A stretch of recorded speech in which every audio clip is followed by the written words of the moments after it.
నమస్కారం, BSK news కి స్వాగతం. హెడ్లైన్ చూద్దాం.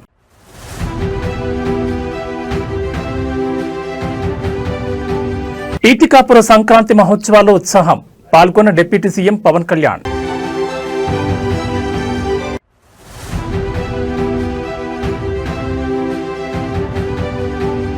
వర్సిటీ భూములపై కాంగ్రెస్ సర్కార్ కుట్రలు, కాంగ్రెస్ ప్రభుత్వంపై కేటీఆర్ సంచలన ఆరోపణలు.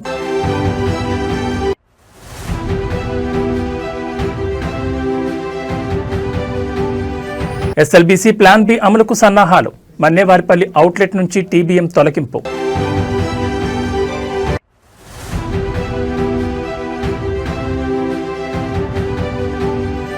నల్గొండ జిల్లాలో ఘోర రోడ్డు ప్రమాదం, అక్కడికక్కడే ముగ్గురు దుర్మరణం.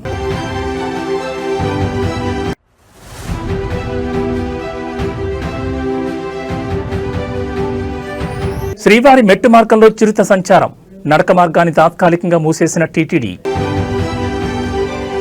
ఇక వివరాలు చూస్తే ఏపీలో సంక్రాంతి సందడి మొదలైంది. ఉభయ గోదావరి జిల్లాలతో పాటు కృష్ణా, గుంటూరు జిల్లాలో సంక్రాంతి సంబరాలు, ముగ్గుల పోటీలతో పండగ శోభ 4 రోజుల ముందే వచ్చేసింది.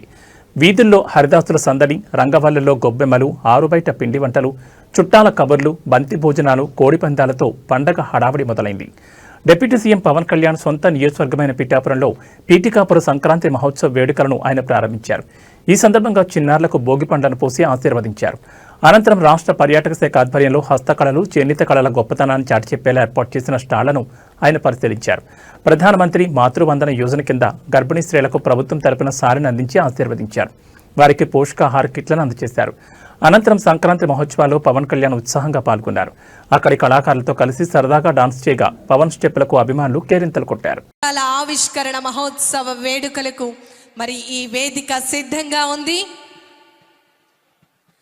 హరిజనులు, అదేవిధంగా కూచిపూడి నృత్య ప్రదర్శనలు, తింసా నృత్యాలు, ఇలా అంగరంగ వైభవంగా సాంస్కృతిక కళాత్మక రూపాలతో గౌరవ ఉప ముఖ్యమంత్రి వర్యులు వారికి స్వాగతం పలకడం జరుగుతోంది.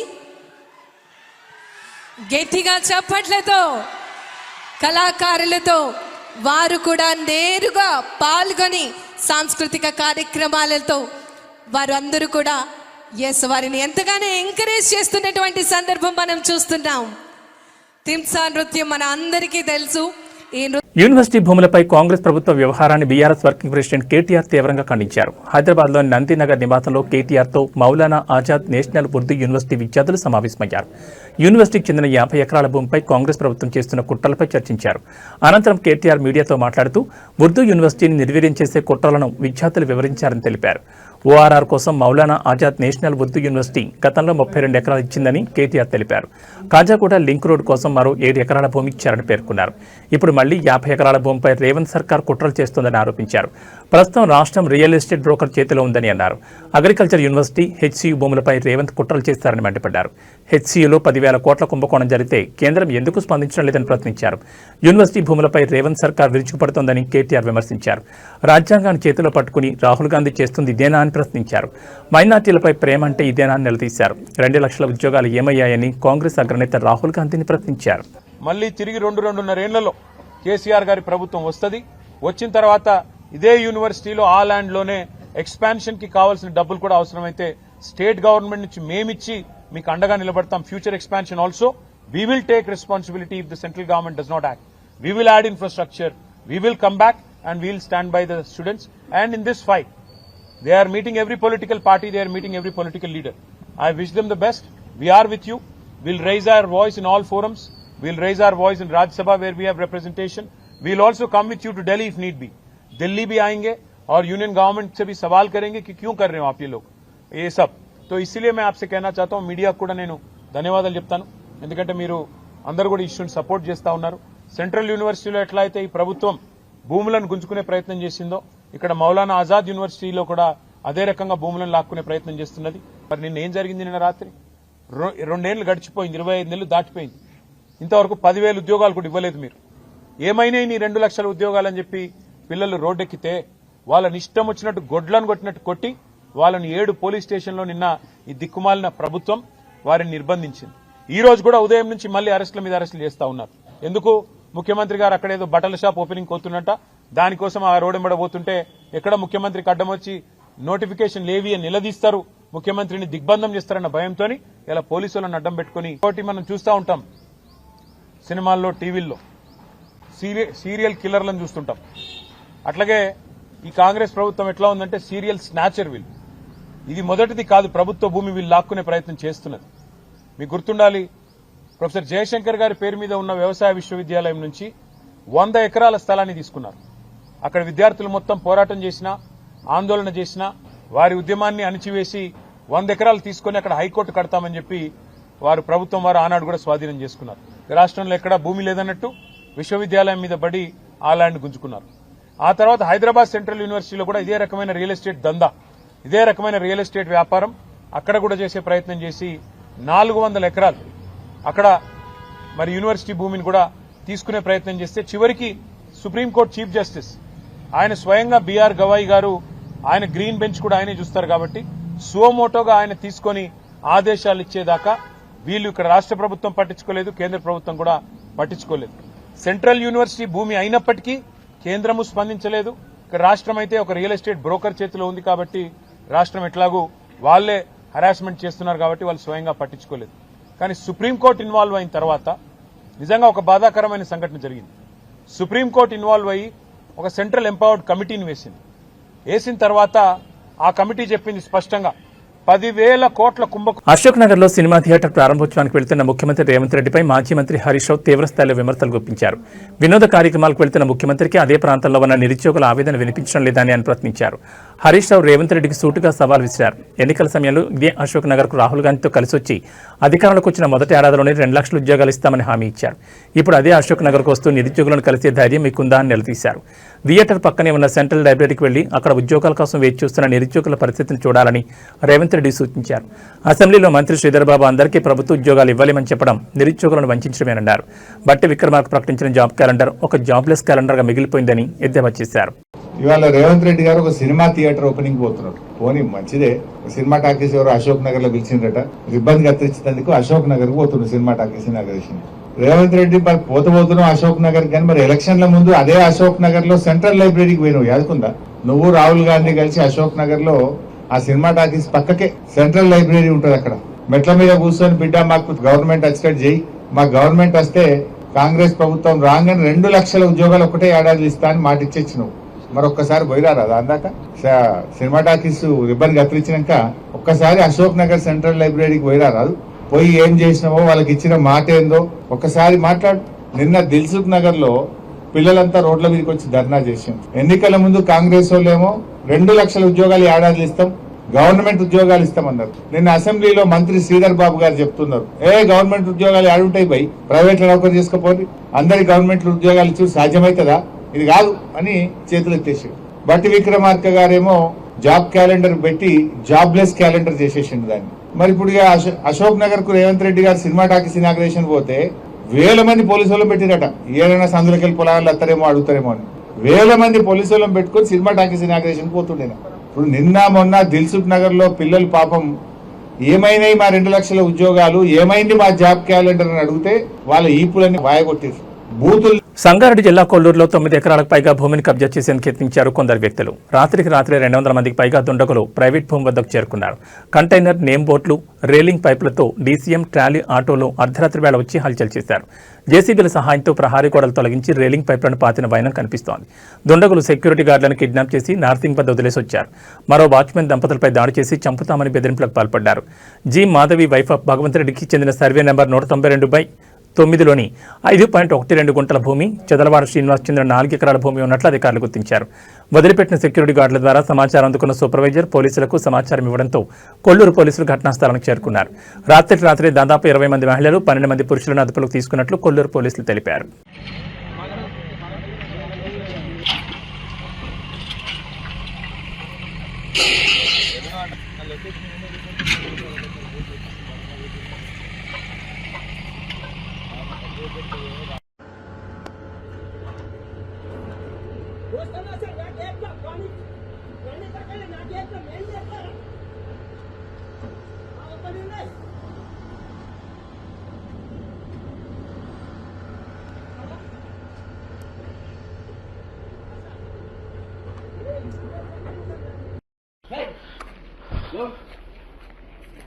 ఇంకా తెల్లారలే ఉండు అయ్యా మీరు మీద ఆటో అవును సార్ అవును. తిరుమలలో మందు బాటిల్స్ లభ్యమైన విషయంలో ఇప్పటికే కేసు నమోదైంది. వైసీపీ చెందిన కోటి అనే కార్యకర్తతో పాటు ఓ మీడియా ప్రతినిధిని పోలీసులు అరెస్ట్ చేసిన విషయం తెలిసిందే. అయితే కోటి అనే వ్యక్తి టీటీడీ మాజీ చైర్మన్ వైసీపీ నేత భూమన కరుణాకర్ రెడ్డి అనుచరుడని కూటమి నేతలు ఆరోపిస్తున్నారు. మద్యం బాటిళ్ల వివాదం వైసీపీ కుట్రగా పేర్కొంటూ విమర్శల వర్షాన్ని కురిపిస్తున్నారు. దీనిపై భూమన కరుణాకర్ రెడ్డి స్పందిస్తూ శుక్రవారం మీడియాతో మాట్లాడారు. కూటమి ప్రభుత్వం తిరుమల పవిత్రతను దెబ్బతీస్తోందని భూమన ఆరోపించారు. మద్యం బాటిళ్లు లభ్యం అవడం వెనుక వైసీపీ పాత్ర ఉందనేది అవాస్తవమన్నారు. తప్పుడు కేసులు బనాయించి భయపెట్టే ప్రయత్నం చేస్తున్నారని విమర్శించారు. బిఎన్ఎస్ సెక్షన్ 152 కింద కేసు కట్టడం అత్యంత దారుణంగా అభివర్ణించారు. న్యాయమూర్తులున్నారు కాబట్టి తాము బతికిపోతున్నామన్నారు. లేదంటే వైసీపీ నేతలు కార్యకర్తలు జైళ్లే ఆవాసాలుగా మారేవన్నారు. ప్రస్తుతం TTD chairman BR Naidu private సైన్యాన్ని నిర్వహిస్తున్నారని అనుమానం వ్యక్తం చేశారు. వారే మద్యం తాగి బాటిళ్లను అక్కడ పడేశారని ఆరోపణలు గుప్పించారు. 25 గోనె సంచుల నిండా మద్యం బాటిల్ బయటపడిన విషయం నిజం కాదా అని ఆయన కూటమి ప్రభుత్వాన్ని ప్రశ్నించారు. మద్యం బాటిళ్లు వేసింది వైసీపీ కార్యకర్తనే అయితే దూరం నుంచి ఉన్న సీసీటీవీ ఫుటేజ్ కాకుండా దగ్గరగా ఉన్న సీసీటీవీ ఫుటేజ్ విడుదల చేయాలని సీఎం చంద్రబాబుకు సవాల్ విసిరారు.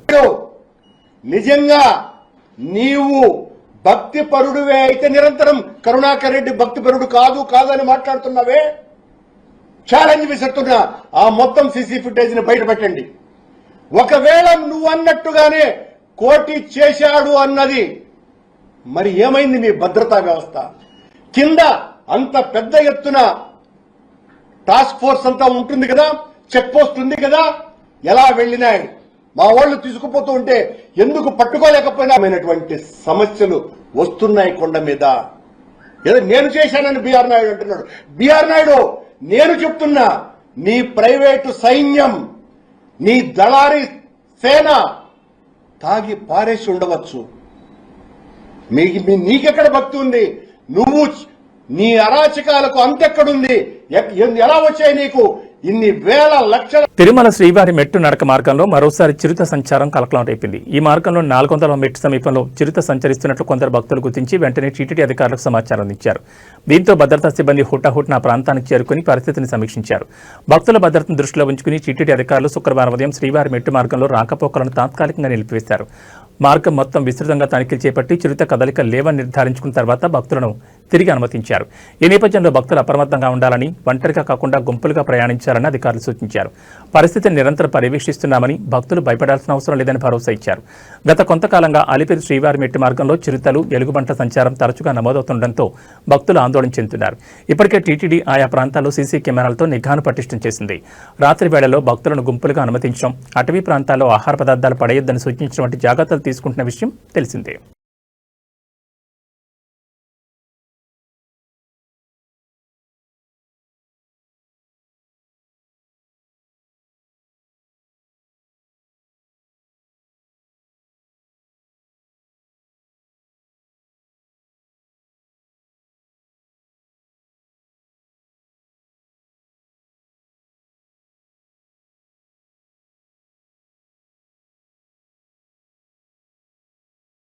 ఏళ్లుగా పెండింగ్లో ఉన్న శ్రీశైలం ఎడమగట్టు కాలువ సొరంగ మార్గం పనులను పూర్తి చేసేందుకు తెలంగాణ ప్రభుత్వం ప్లాన్ బి అమలు చేయబోతోంది. సాంకేతిక సమస్యలు, భౌగోళిక అడ్డంకుల దృష్ట్యా ఇప్పటి వరకు కొనసాగించిన టన్నెల్ బోరింగ్ మెషిన్ పద్ధతిని పక్కన పెట్టనుంది.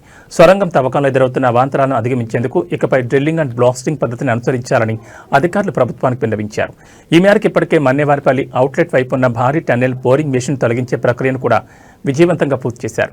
ఈ యంత్రాన్ని బయటకు తీసేందుకు ఇంజనీర్లు, సిబ్బంది సుమారు 4 రోజుల పాటు శ్రమించాల్సి వచ్చింది. గత ఏడాది ఫిబ్రవరిలో దోమలపెంట ఇన్లెట్ వైపు సొరంగం లోపల జరిగిన ఘోర ప్రమాదం కారణంగా పనులు పూర్తిగా నిలిచిపోయాయి.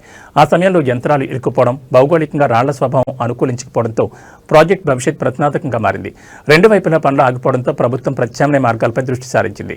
సొరంగం మార్గంలో ఉన్న శిలల పటుత్వం, భూగర్భ జలాల ఉనికిని తెలుసుకునేందుకు ప్రభుత్వం ఇటీవల హెలిబోర్డ్ మ్యాగ్నెటిక్ జియోఫిజికల్ సర్వే నిర్వహించింది. ఈ సర్వే నివేదిక అధికారులకు అందడంతో దాని ఆధారంగా తవ్వక పనులను పునఃప్రారంభించేందుకు సిద్ధమయ్యారు. కొత్త పద్ధతిలో పనులు చేపడితే తక్కువ సమయంలోనే మిగిలిన తవ్వకాలు పూర్తి చేయొచ్చని నిపుణులు భావిస్తున్నారు.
रास्ता दिख रहा है साहब उधर?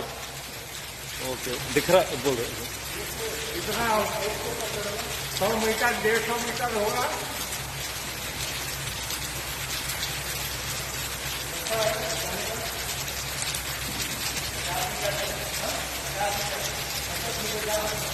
पचास मीटर तक है।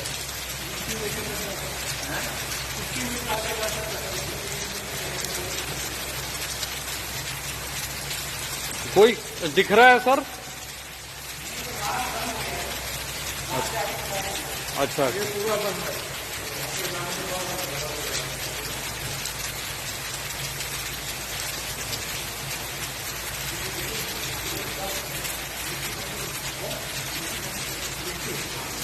सब मिट्टी भरी हुई है।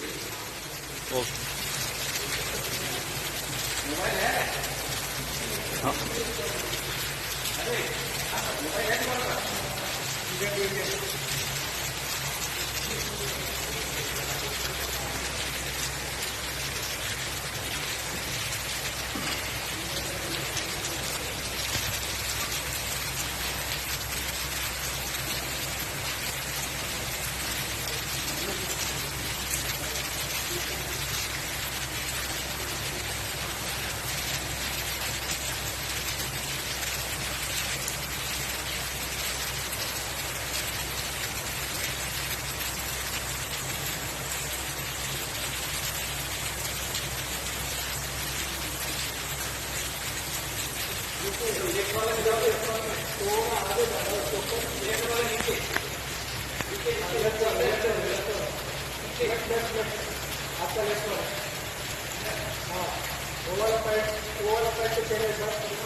ये ब्लोअर का भी हो सकता है सर, वो आवाज ना ब्लोअर आगे लहरा रहा हो ऐसे दूर तक।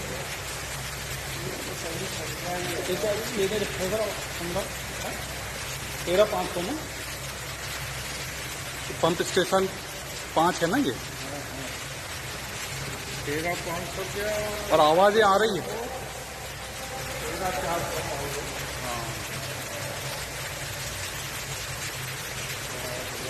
मनोज, श्रीनिवास,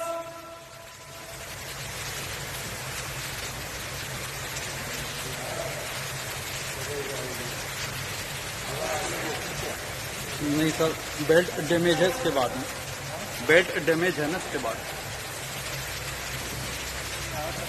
యూనివర్సిటీ భూములను కొల్లగొట్టేందుకు రేవంత్ సర్కార్ కుట్రలు చేస్తోందని మను విద్యార్థులు ఆరోపించారు. భూముల అమ్మకాలపై పోరాటం చేస్తుంటే వేధిస్తున్నారని మండిపడ్డారు. యూనివర్సిటీ భూముల జోలికొస్తే ఊరుకునేది లేదని హెచ్చరించారు. యూనివర్సిటీలో రియల్ ఎస్టేట్ దందా చేస్తే సహించమని వార్నింగ్ ఇచ్చారు. రాజ్యాంగం పట్టుకుని తిరిగే వాళ్లు విద్యార్థులకు అన్యాయంపై స్పందించారా అని ప్రశ్నించారు. హైదరాబాద్ నందినగర్లో నివాసంలో కేటీఆర్తో సమావేశం అనంతరం మను విద్యార్థులు మీడియాతో మాట్లాడారు. రేవంత్ సర్కార్ కుట్రలపై ఆందోళన తీవ్రతరం చేస్తామని హెచ్చరించారు. ఈ వ్యవహారంపై ఎంపీలందరూ వెంటనే స్పందించాలని డిమాండ్ చేశారు. మను భూములపై అధికారులు రాతపూర్వకంగా సమాధానం ఇవ్వాలన్నారు. లేదంటే దేశవ్యాప్తంగా ఆందోళన తీవ్రతరం చేస్తామని హెచ్చరించారు. అన్ని యూనివర్సిటీల విద్యార్థులతో కలిసి పోరాటాన్ని ఉధృతం చేస్తామని తెలిపారు. మను వర్సిటీలో జరుగుతున్న కుట్రలపై కేంద్రం స్పందించాలని డిమాండ్ చేశారు. आप हमको रेवेन्यू जनरेशन की निगाह से देखना बंद करिए, पहली चीज। दूसरी चीज, रियल एस्टेट का बिजनेस आपको करना है तो कैंपसेस से बाहर करने की कोशिश कीजिए। तीसरी चीज, आप ये हमसे सवाल करके ये कह रहे हैं, यहाँ के टूरिज्म मिनिस्टर का बयान आया कि ये एक रूटीन सर्वे है, हम इससे किसी तरह का हंगामा नहीं चाह रहे हैं, लेकिन यही सेम पैटर्न आपने HCU में अपनाया था। अभी बिजनेस का एक स्कूल है, उसमें आप अपना रहे हैं।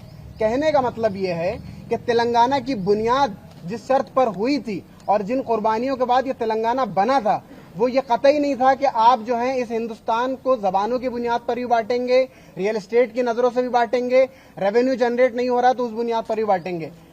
और आखिरी चीज ये कि मानू ने जब ये नोटिस देखा और उन्होंने ये देखा कि सारे ग्रुप्स को उन्होंने यूनाइट किया और एक पब्लिक कॉल दी। जब हमने पब्लिक कॉल दी तो हमको थ्रेट किया गया, अननोन नंबरों से मुझे थ्रेट्स आए हैं। ऐसे लोगों की तरफ से थ्रेट्स आए हैं कि आपको आगे का कैरियर नहीं देखना है क्या?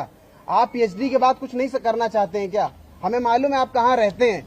इस तरह के अगर थ्रेट दिए जा रहे हैं सेंट्रल यूनिवर्सिटी में पढ़ने वाले लोगों को, पीएचडी स्कॉलर्स को, हम देख लें कि एजुकेशन के साथ हुकूमत का रवैया क्या है। बीजेपी की पॉलिसी है बेच दो, कांग्रेस ठीक उसी पॉलिसी पर अमल कर रही है। हम डिफरेंशिएट नहीं कर पा रहे हैं यहाँ की गवर्नमेंट में और सेंटर में जो रूलिंग पार्टी है उसमें। तो अगर ये पैटर्न बना रहा तो मैं आखिर में ये कहना चाहता हूँ कि मानू में तकरीबन 60,000 लोग डिस्टेंस से जुड़े हुए हैं। इसके 12 से ज्यादा ऑफ कैंपसेस हैं, रीजनल सेंटर चलते हैं, 120 कोर्सेज यहाँ चलते हैं, पूरा हिंदुस्तान को यहाँ पर रिप्रेजेंट किया जाता है। इसके साथ अगर छेड़छाड़ हुई तो पूरे हिंदुस्तान में कांग्रेस की जो इमेज खराब होगी उससे वो उभर नहीं पाएंगे।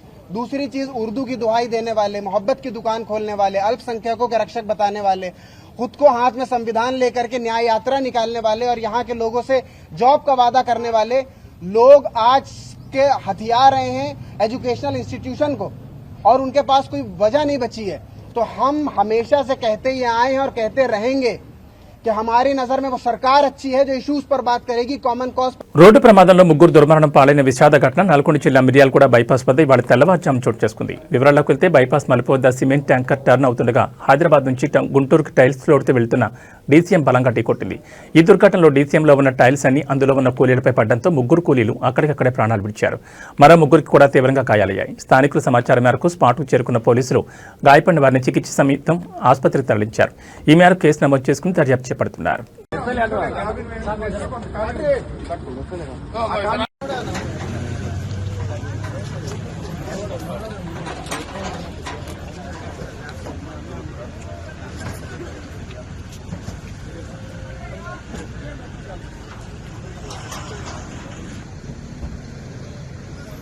మహబూబాబాద్ జిల్లాలో అగ్ని ప్రమాదం జరిగింది. మరిపేట మండల కేంద్రంలోని హనీ 7 హిల్స్ బార్ అండ్ రెస్టారెంట్లో మంటలు చెలరేగాయి.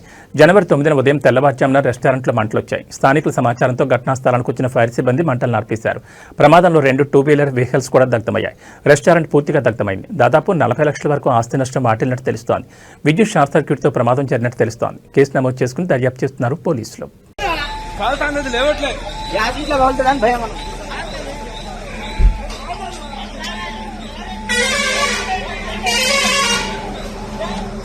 మార్కాపురం జిల్లాలో పెద్ద పులి సంచారం కలకలం రేపింది. దోర్నాల మండలం బొమ్మలాపురం సమీపంలోని దేవలొట్టి వద్ద మేతకు వెళ్లిన ఆవుల మందపై పెద్ద పులి దాడి చేసింది. ఈ దాడిలో ఒక ఆవు తీవ్రంగా గాయపడింది. గమనించిన పశువుల కాపరి కేకలు వేయడంతో ఆవును వదిలేసిన పులి ఒక్కసారిగా కాపరిపై దూసుకెళ్లింది. ఇంతలో అక్కడున్న వారంతా కర్రలతో బెదిరించడం అక్కడి నుంచి జారుకుంది. ఈ ఘటన స్థానికంగా తీవ్ర భయాందోళన రేకెత్తించింది. గ్రామ సమీపంలోని పొలాల వద్ద పెద్ద పులి సంచరిస్తుండటంతో రాత్రి వేళ పంటల కాపలా వెళ్లేందుకు రైతులు భయభ్రాంతులకు గురవుతున్నారు.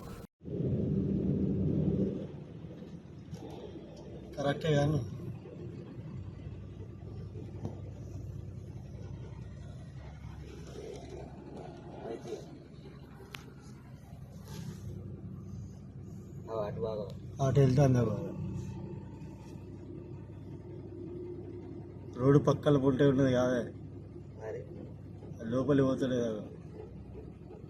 పోనీ కొద్దిగా మీద పడదులే, అది ఇవ్వాలని ఏమంటలే అంట. 4-5 రోజులు అవుతుంది.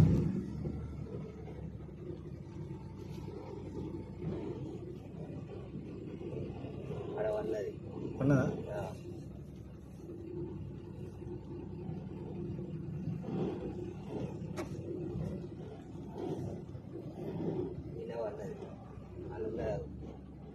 అవునా ఆరన్ కొట్టు గిన్నె. ఇరాన్ రాజధాని టెహరాన్ ఇతర నగరాల గుండా పెద్ద సంఖ్యలో నిరసనకారులు కవాతు చేస్తున్నట్లు పలు వీడియోల్లో కనిపిస్తోంది. ఇవి ఇరాన్ మత నాయకులకు వ్యతిరేకంగా గత కొన్నేళ్లలో జరిగిన అతిపెద్ద నిరసనలని చెబుతున్నారు. నిన్న రాత్రి టెహరాన్లో ఇరాన్లోని 2వ అతిపెద్ద నగరమైన మహషాద్లో శాంతియుత ప్రదర్శనలు జరిగాయి. భద్రతా దళాలు ఈ నిరసనలు ఆపలేదు. బీబీసీ పర్షియన్ ఆ వీడియోలను తనిఖీ చేసి ధృవీకరించింది. మరోవైపు దేశవ్యాప్తంగా ఇంటర్నెట్ బ్లాకౌట్ ఉందని ఒక మానిటరింగ్ గ్రూప్ రిపోర్ట్ చేసింది. ఇరాన్ సుప్రీం నాయకుడు అయతుల్లా అలీ ఖొమైనీని తొలగించాలని డిమాండ్ చేస్తూ నిరసనకారులు మాట్లాడడం వీడియోలో వినిపిస్తోంది. ప్రవాసంలో నివసిస్తున్న ఇరాన్ మాజీ రాజకుమారుడు రిజా పహ్లావీ తిరిగి ఇరాన్ రావాలని కూడా వారు పిలుపునిచ్చారు. రోడ్డెక్కి నిరసన తెలియజేయమని రిజా పహ్లావీ తన మద్దతుదారులను కోరారు.